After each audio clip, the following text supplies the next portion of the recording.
বিসমিল্লাহির রহমানির রহিম। বিতাড়িত শয়তান হতে মহান আল্লাহর নিকট আশ্রয় প্রার্থনা করছি। একটা ভিডিও দেখছিলাম, সেটা হচ্ছে উত্তরাধিকারের আইন নিয়ে। সেখানে কিছু নাস্তিকরা বলতেছে যে কোরআনে নাকি ভুল আছে, আল্লাহ নাকি অঙ্কে কাঁচা, উত্তরাধিকারী আইনে সেখানে নাকি আল্লাহ অঙ্কে ভুল করেছেন। নাস্তিকদের অভিযোগ যে সূরা নিসার 11 নম্বর আয়াতে সেইখানে নাকি যে অনুপাত দেওয়া হয়েছে উত্তরাধিকারী আইনের, তাতে নাকি মেলে না, অংশ বেশি হয়ে যায়। মানে 1 টাকা ভাগ করে দিতে গেলে 1 টাকা 12 পয়সার প্রয়োজন হয়। কোরআনের আল্লাহ নাকি এই ভাগ বোঝেন না, অঙ্ক বোঝেন না। তো এইটা শুধু নাস্তিকদের প্রশ্ন না, এইটা হাজার হাজার বছর ধরে বিভিন্ন আলেম ওলামা, স্কলার্স সকলেরই এই ওই অনুযায়ী ভাগ করতে গেলে এরকম হয় আর কি। কোরআনে তো ভুল নেই, কোরআন স্বয়ংসম্পন্ন, কোরআনে ভুল নেই, কিন্তু এক্স্যাক্টলি কোরআনে কি বলেছে সেই আয়াতে সেটা বুঝতে হবে। সেটা বুঝতে পারলেই শতভাগ ভাগ করে দেওয়া সম্ভব। আল্লাহ তাআলা কোরআনটাকে ডিটেইলস সেইখানে বলে দিয়েছে, আর 100% ভাগ করে দিয়েছে। আল্লাহ তো এমনভাবে ভাগ করেন নাই যাতে করে 1 টাকা ভাগ করতে গেলে 1 টাকা 12 পয়সার প্রয়োজন হবে। তাহলে আমরা কি এই হাজার হাজার বছর ধরে মানুষ কি ভুল করে আসতেছে? এই কোরআন আমরা নিজেদের বোঝ অনুযায়ী বুঝি, যার কারণে এই ভাগ করতে গেলে প্রবলেম হয়, ফ্র্যাকশন চলে আসে। 1 টাকা ভাগ করতে গেলে 1 টাকা 12 পয়সার প্রয়োজন হয়। কোরআনকে টু দা পয়েন্টে বুঝতে হবে। এই নিজের বোঝ অনুযায়ী বুঝতে গিয়ে ভাগ করতে গেলে কি হয়, যখন ফ্র্যাকশন হয় তখন মিলাতে পারে না, তখন গোজামিল দেওয়ার জন্য যে একটা নীতির অবলম্বন করা হয়, সেটা হচ্ছে আউল নীতি। যখন ওই সম্পদটাকে ভাগ করতে পারে না, ভাগ করতে গেলে যখন অংশ কম বেশি হয়ে যায়, তখন গোজামিল দিয়ে সেটাকে মিলানোর জন্য যে নীতি ব্যবহার করা হয় সেটাকে বলা হয় আউল নীতি। এই আউল নীতিকে আজকে ফাউল নীতি প্রমাণ করে দেখাবো যে আমরা কোথায় বুঝতে ভুল করেছি, বা এই মানব সমাজ কোরআনের আয়াতটাকে কোথায় বুঝতে ভুল করেছে, যার কারণে এই আউল নীতির প্রয়োজন হয়েছে। এবং নাস্তিকের মতো লোকেরা প্রশ্ন উত্থাপন করতে পারছে যে তোমাদের কোরআনে ভুল আছে, আল্লাহ অঙ্কে কাঁচা। আমি সেটা প্রমাণ করে দেবো ইনশাআল্লাহ, যে আল্লাহ তাআলা কোরআনে সঠিক বলেছেন, আমরাই বুঝতে ভুল করেছি, মানব সমাজ বুঝতে ভুল করেছে, মানুষ বুঝতে ভুল করেছে, যার কারণে মেলাতে পারেনি। সূরা নিসার 11 নম্বর আয়াতে আল্লাহ তাআলা বলছেন যে Allah detects you as regards your children. এখানে যে অনুবাদ চিলড্রেন, আসলে চিলড্রেন হবে না, এখানে হবে সন। এখানে ইংরেজি শব্দ সেটা হচ্ছে আওলাদুকুম। আওলাদ মানে হচ্ছে সন্তান, সন বুঝতে হবে, সন্তান বুঝলে হবে না। এখানে আল্লাহ বলতেছেন যে আল্লাহ ডিটেক্টস, আল্লাহ বলে দিচ্ছেন যে তোমার ছেলে কি পাবে। এখানে বলছে two mail A proportion equal to that of 2 females. একজন ছেলে সন্তান পাবে মেয়ে সন্তানের দ্বিগুণ। আমরা এটুকু বুঝতে পারছি, ক্লিয়ার? এটা ক্লিয়ার। তারপর হচ্ছে ইফ অনলি ডটার্স, এইখানেও ভুল। এখানে ইফ অনলি ডটার্স যে শব্দটা ব্যবহার করা হয়েছে সেটা হচ্ছে, এখানে ডটার্স না, এখানে হবে নিসাআন। নিসাআন আরবি শব্দটা হচ্ছে নিসাআন, মানে ওমেন, এখানে হবে ওমেন। ইফ অনলি ওমেন, যদি শুধু মহিলা থাকে, 2 or more, 2 এর অধিক মহিলা বলতে একজন ব্যক্তি দুইজন স্ত্রী থাকতে পারে, 2টা কন্যা থাকতে পারে, বা একটা স্ত্রী একটা কন্যা, মানে 2 এর অধিক হলে 2 or more, their share is 2/3।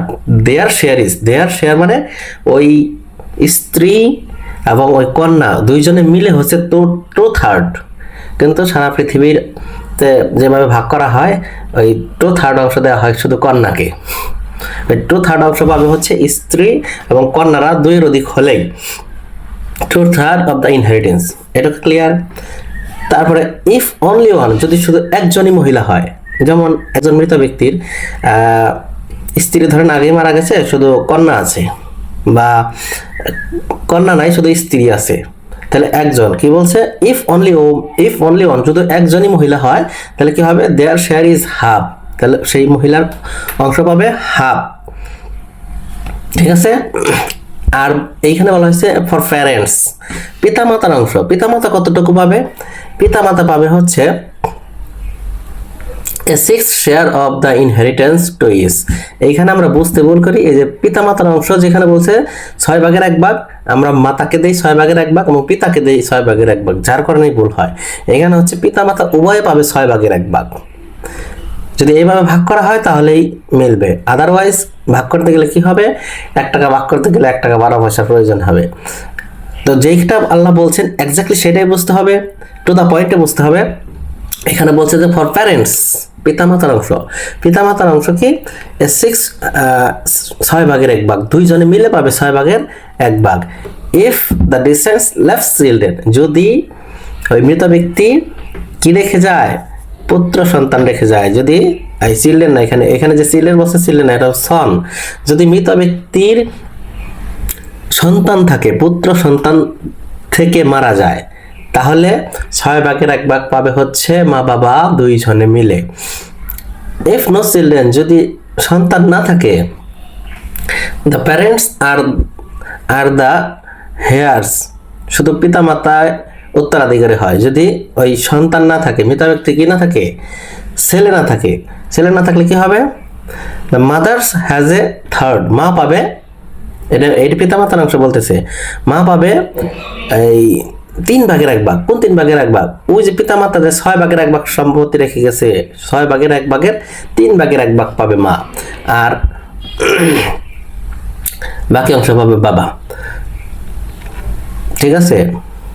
এরপরে হচ্ছে if the deceased left brother আর সিস্টার, যদি মৃত ব্যক্তির ভাই এবং কি থাকে, মৃত ব্যক্তির যদি ভাই থাকে বা বোন থাকে, তার মানে হচ্ছে এই পিতামাতার যদি, মৃত ব্যক্তির পিতামাতার যদি এই সন্তান থাকে, ছেলে বা মেয়ে থাকে, তাহলে কি হবে, মায়ের অংশ, সেখানে মায়ের অংশ কমে যাবে, মায়ের অংশ পাবে মাদার হ্যাজ এ 6/1, মা পাবে কোথায়, মা পাবে 6/1।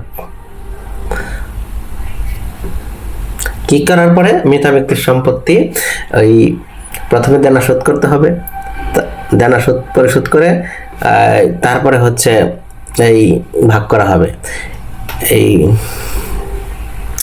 তাহলে কেস আমরা 3টা কেসে ভাগ করতে পারি, পুরো আয়াতটাকে 3টা কেসে ভাগ করতে পারি। একটা হচ্ছে কেস নাম্বার, যদি মৃত ব্যক্তির কি থাকে, সন্তান, ছেলে সন্তান থাকে, মৃত ব্যক্তির যদি ছেলে থাকে তাহলে একভাবে হবে, মৃত ব্যক্তির ছেলে না থাকলে আরেক ভাগ হবে।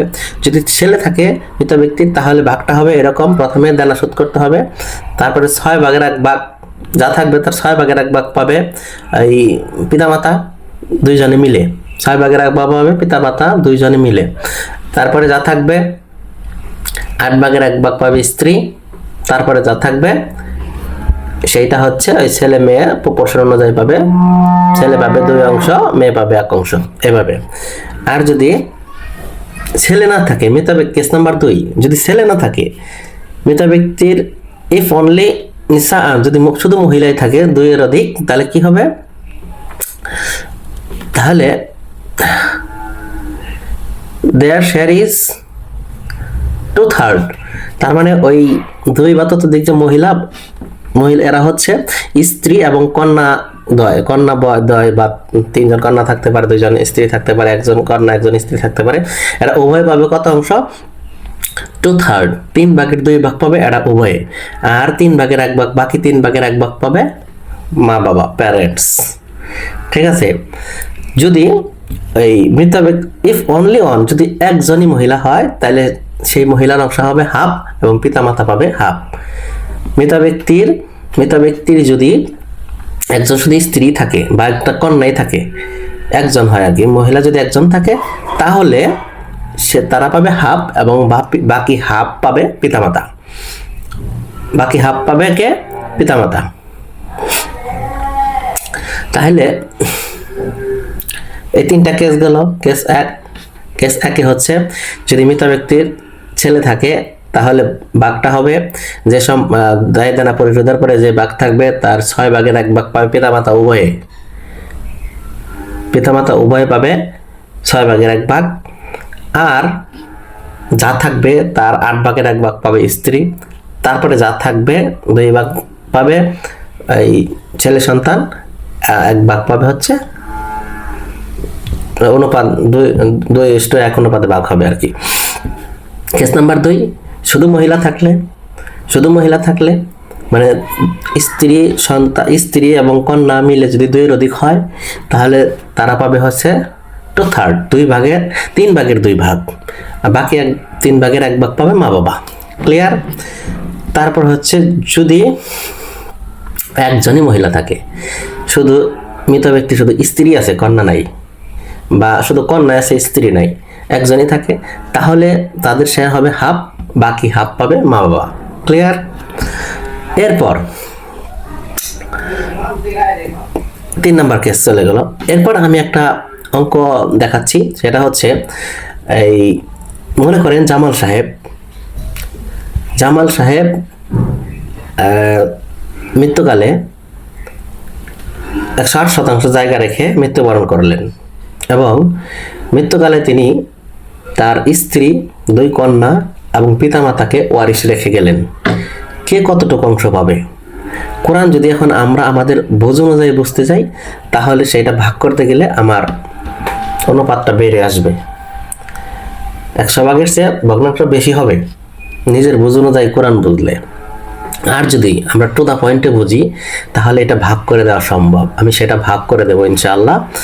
যে জামাল সাহেব 108% জায়গা রেখে মৃত্যুবরণ করলেন, মৃত্যুবরণের সময় তার উত্তরাধিকারী তিনি রেখে যান 2 জন কন্যা, 1 জন স্ত্রী এবং পিতামাতা। কে কতটুকু পাবে এইটা আমরা এখন ভাগ করব, ভাগ করে দেখাবো ইনশাআল্লাহ।